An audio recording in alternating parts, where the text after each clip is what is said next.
Strategi integrasi secara umum menggambarkan mengenai upaya kepemilikan usaha yang dapat membantu usaha yang sedang dijalankan. Yang membedakan di sini hanyalah usaha siapa yang harus dimiliki. Strategi integrasi ini dibagi menjadi 3 jenis, yaitu forward integration, yang kedua backward integration, dan yang terakhir horizontal integration. Pembahasan yang pertama yaitu forward integration. Forward integration adalah melibatkan upaya untuk memperoleh kepemilikan atau saham perusahaan lebih besar atau meningkatkan kontrol terhadap para distributor atau paritel. Nah, salah satu bentuk atau cara efektif untuk melakukan strategi ini itu dengan cara waralaba atau franchising. Berikut ini adalah pedoman untuk menjadikan strategi ini tuh efektif. Yang pertama yaitu ketika distributor perusahaan saat ini sangat mahal atau tidak dapat diandalkan atau tidak mampu memenuhi kebutuhan perusahaan. Yang kedua, ketika ketersediaan distributor yang berkualitas sangat terbatas sehingga memberikan keunggulan kompetitif kepada perusahaan yang berintegrasi ke depan ini. Yang ketiga, ketika sebuah organisasi bersaing dalam industri yang tumbuh dan diharapkan akan terus bertumbuh secara pesat. Hal tersebut itu merupakan faktor pencetus karena integrasi ke depan ini menurunkan kemampuan organisasi untuk berdiversifikasi jika industri dasarnya tidak stabil. Yang keempat, ketika suatu organisasi memiliki sumber daya modal dan manusia yang dibutuhkan untuk mengelola bisnis baru dalam mendistribusikan produknya sendiri. Yang kelima, ketika keuntungan dari produksi yang stabil sangat tinggi. Yang terakhir, yaitu ketika distributor atau pengecer saat ini memiliki margin laba yang tinggi. Contoh dari strategi forward integration ini itu perusahaan farmasi kimia farma dengan apotek kimia farmanya. Pembahasan yang kedua yaitu backward integration. Backward integration adalah suatu strategi yang mengupayakan kepemilikan atau meningkatkan kontrol terhadap perusahaan pemasok. Hal ini dibutuhkan karena baik produsen maupun paritel itu selalu membeli bahan baku dari perusahaan pemasok. Berikut ini adalah pedoman untuk strategi backward ini agar menjadi strategi yang efektif. Yang pertama yaitu ketika distributor perusahaan saat ini sangat mahal atau tidak dapat diandalkan atau tidak mampu memiliki kebutuhan perusahaan. Yang kedua, ketika jumlah pemasok sedikit dan jumlah pesaing banyak. Yang ketiga yaitu ketika suatu organisasi bersaing dalam industri yang tumbuh dengan cepat. Yang keempat, ketika suatu organisasi memiliki sumber daya manusia dan modal untuk mengelola bisnis baru yang memasok bahan bakunya sendiri. Kelima yaitu ketika manfaat dari kestabilan harga sangat penting. Dan yang terakhir, ketika distributor atau pengecer saat ini memiliki margin laba yang tinggi. Ini mengisyaratkan bahwa bisnis memasok produk atau jasa yang menjanjikan. Dan ketika suatu organisasi perlu membeli sumber daya yang dibutuhkan dengan cepat. Pembahasan yang terakhir yaitu horizontal integration. Horizontal integration adalah strategi yang dilakukan dalam bentuk membeli atau meningkatkan kontrol terhadap perusahaan pesaing. Salah satu kecenderungan paling signifikan dalam kompetisi perusahaan saat ini adalah meningkatnya upaya untuk melakukan integrasi horizontal sebagai suatu sistem pertumbuhan. Berikut ini adalah pedoman agar strategi horizontal ini menjadi strategi yang efektif. Yang pertama yaitu ketika perusahaan bisa mendapatkan karakteristik monopolistik dalam area atau daerah tertentu tanpa ditentang oleh pemerintah atas upaya besar-besaran untuk mengurangi persaingan. Yang kedua yaitu ketika perusahaan bersaing dalam industri yang berkembang. Yang ketiga, ketika meningkatnya skala ekonomi memberikan keunggulan kompetitif yang besar.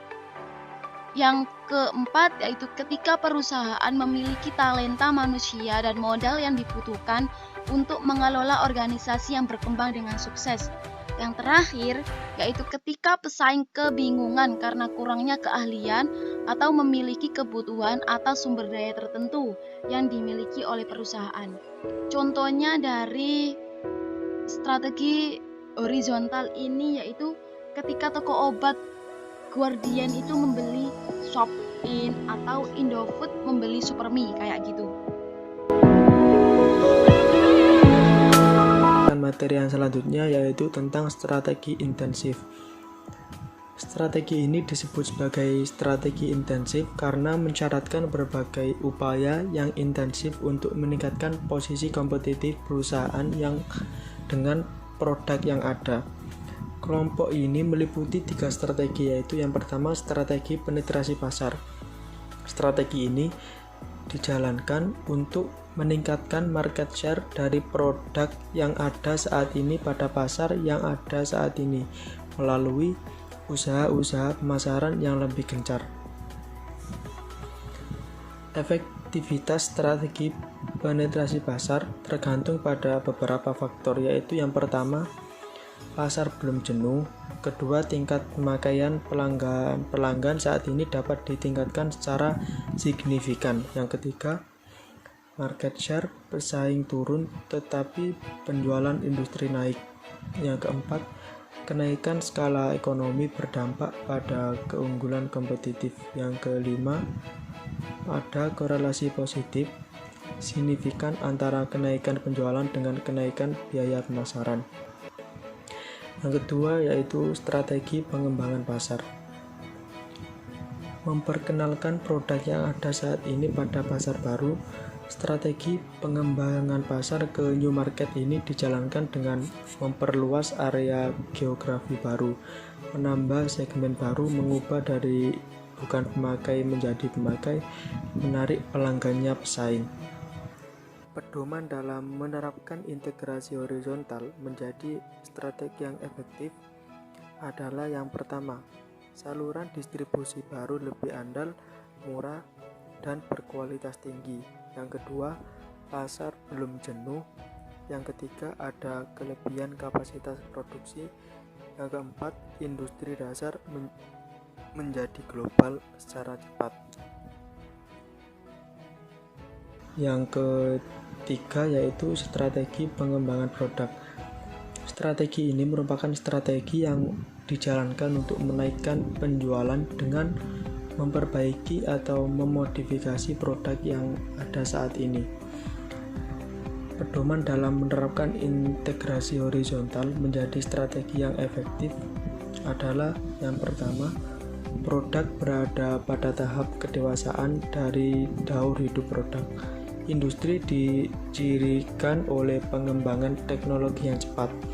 Yang ketiga, pesaing menawarkan kualitas produk yang lebih baik pada harga yang bersaing. Yang keempat, persaingan yang tajam dalam industri yang sedang tumbuh pesat. Yang kelima, kemampuan yang kuat di bidang penelitian dan pengembangan.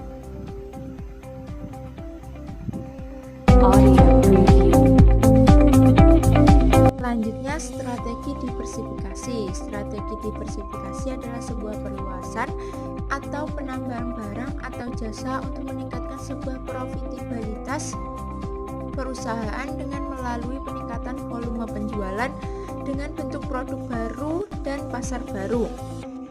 Diversifikasi banyak digunakan oleh perusahaan-perusahaan besar dengan cara menambah usaha baru baik yang relate ataupun unrelate dengan usaha inti perusahaan untuk meningkatkan sebuah pendapatan. Kemudian strategi diversifikasi dibagi menjadi dua, yaitu strategi diversifikasi berkaitan dan strategi diversifikasi tidak berkaitan. Yang pertama, strategi diversifikasi berkaitan merupakan bidang usaha yang dimasuki harus memenuhi 3 persyaratan, yaitu memiliki daya tarik yang tinggi, biaya masuk dapat dihitung dengan akurat, dan meningkatkan kinerja perusahaan secara keseluruhan. Strategi diversifikasi sebagian besar lahir sebagai proses alami dari suatu organisasi bisnis yang bertumbuh menjadi besar. Perusahaan yang pada awalnya mendalami suatu bisnis tertentu dianggap wajar jika kemudian memiliki informasi strategik mengenai hal-hal yang terkait dengan bisnisnya.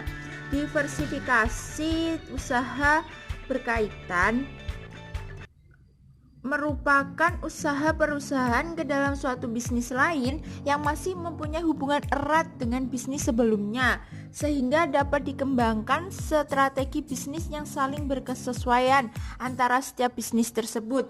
Ketika perusahaan berhasil melakukan strategi ini, perusahaan memanfaatkan strategi yang merupakan dampak pelengkap yang ada di antara bisnis mereka. Kemudian strategi diversifikasi tidak berkaitan. Pada strategi diversifikasi tak berkaitan, pertimbangan pokoknya adalah upaya untuk masuk ke bisnis yang menjanjikan keuntungan yang besar. Strategi diversifikasi tak berkaitan sering juga disebut strategi konglomerasi, memiliki kekuatan dan kelemahan tersendiri. Keunggulan strategi ini adalah kemampuannya menciptakan pasar modal internal yang alokasi sumber dayanya bisa dilakukan lebih efisien dengan mengikuti prinsip mekanisme pasar di bawah koordinasi manajemen. Alasan utama yang menjadi dasar diversifikasi usaha ini adanya peluang keuntungan yang lumayan besar yang dapat diraih pada industri tertentu. Dengan demikian, perusahaan yang melakukan diversifikasi usaha tidak berkaitan seharusnya mampu mengalokasikan modal untuk memaksimalkan kinerja perusahaan. Strategi diversifikasi dapat dilakukan dengan 3 cara. Yang pertama, diversifikasi konsentrasi, yang kedua diversifikasi horizontal, dan yang ketiga diversifikasi konglomerat. Diversifikasi konsentrasi di mana produk-produk baru yang diperkenalkan memiliki kaitan atau hubungan dalam hal pemasaran teknologi dengan produk yang sudah ada. Yang kedua, diversifikasi horizontal, di mana perusahaan menambah produk-produk baru yang tidak berkaitan dengan produk yang sudah ada, tetapi dijual kepada pelanggan yang sama. Yang ketiga, diversifikasi konglomerat, di mana produk-produk yang dihasilkan sama sekali baru tidak memiliki hubungan dalam hal pemasaran maupun teknologi dengan produk yang sudah ada dan dijual kepada pelanggan yang berbeda.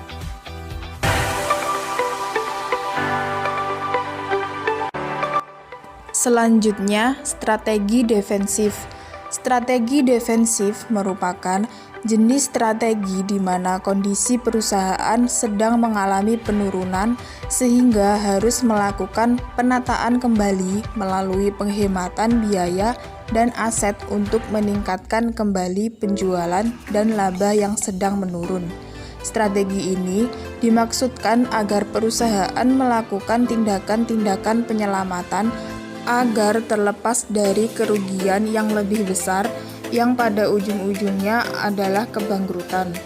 Selanjutnya, ada beberapa strategi defensif yang dapat diterapkan sesuai dengan urutan skala prioritas, antara lain yaitu: yang pertama, strategi penghematan atau retrenchment strategi.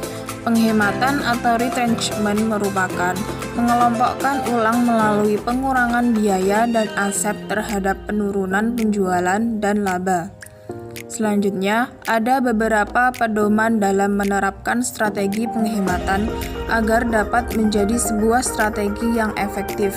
Di antaranya yaitu: yang pertama, ketika sebuah perusahaan memiliki kompetensi khusus namun gagal secara konsisten memenuhi maksud dan tujuannya dari waktu ke waktu. Yang kedua, ketika perusahaan merupakan salah satu pesaing terlemah di suatu industri tertentu. Yang ketiga, ketika perusahaan ditandai oleh ketidakefisiensian, profitabilitas yang rendah, semangat kerja yang buruk, dan tekanan dari pemegang saham untuk memperbaiki kinerja perusahaan. Yang keempat, ketika manajer strategis perusahaan telah gagal menjalankan tugasnya. Dan yang kelima, ketika membutuhkan reorganisasi internal besar-besaran. Selanjutnya yang kedua yaitu strategi divestasi atau divestiture strategi. Strategi divestasi menjadi bagian dari keseluruhan strategi penghematan untuk memangkas bisnis yang tidak menguntungkan, yang membebani dan memerlukan modal yang cukup banyak, dan yang tidak sejalan dengan misi dan aktivitas perusahaan. Selanjutnya, ada beberapa pedoman dalam menerapkan strategi divestasi agar dapat menjadi sebuah strategi yang efektif. Di antaranya yaitu, yang pertama, ketika sebuah perusahaan menjalankan strategi penghematan dan gagal untuk mencapai perbaikan yang diperlukan. Yang kedua, ketika suatu divisi membutuhkan lebih banyak sumber daya agar lebih kompetitif dari yang dapat disediakan oleh perusahaan. Yang ketiga, ketika suatu divisi bertanggung jawab terhadap kinerja keseluruhan perusahaan yang buruk. Yang keempat, ketika suatu divisi tidak mampu menyesuaikan diri dengan bagian perusahaan. Yang kelima, ketika membutuhkan sejumlah dana yang besar dan tidak dapat diperoleh dengan cara lain.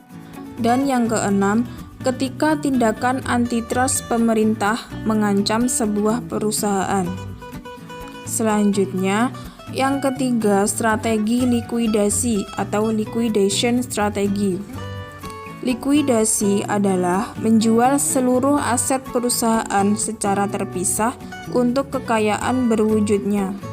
Selanjutnya, ada beberapa pedoman dalam menerapkan likuidasi agar dapat menjadi sebuah strategi yang efektif.